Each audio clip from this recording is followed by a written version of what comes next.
What's happening, guys? This is Bharat Nagpal and we're here at the launch of the new Asus Fonepad. This is a new device launched by Asus. It's essentially a 7-inch tablet, but it also has calling capabilities, hence the name Fonepad.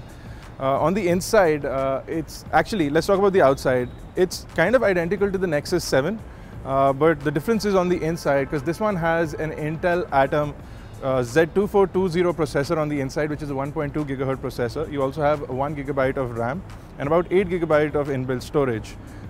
Aesthetically, it's nice and slim, and you have this metallic back panel. You also have this removable top panel, which allows you to attach your, insert your SIM card and micro SD card. The micro SD card can be a 32 GB micro SD card for extra storage capabilities. If we talk about the front, we have a 1.2 megapixel camera. We also have a WXGA display, which is a 1280 by 800 pixel display, same as the Nexus 7. And the device is running Android 4.1, but Asus says that it will run 4.2 Jelly Bean as well. If we talk about the back, we have a 3 megapixel camera. You also have this Asus logo over here. You can see that it has Intel on the inside, which says right here at the bottom. You also have a speakerphone grill on the bottom beveling over here, and if you look at the bottom, you have a 3.5mm headphone jack and a micro USB port. On the left, you have the power lock and unlock button along with the volume rockers. The device does have a 4270 milliamp hour battery, which is not removable. The Fonepad is priced at about 15,999 rupees and will go on sale at the end of April.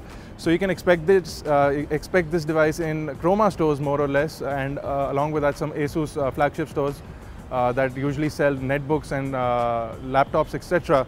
will start selling the Fonepad end of April. Okay, so if you take a look at the interface, you'll see that we have essentially more or less an unskinned version of the lock screen. So you can scroll right to unlock, scroll left to turn on the camera, or scroll up to go to Google or Google Now.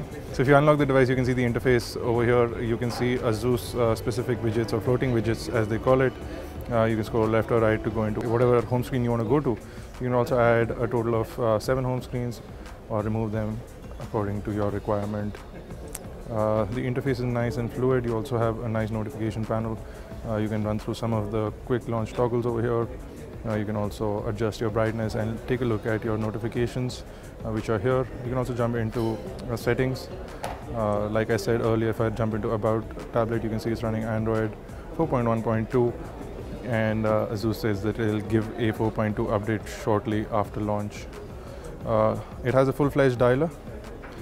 So you can see that it has a full-fledged dialer over here, and more or less not a lot of customizations done to the UI, so only a bit of Asus widgets, and that's about it. If you go into the keyboard as well, you'll see a certain bit of customizations for the keyboard, not a lot.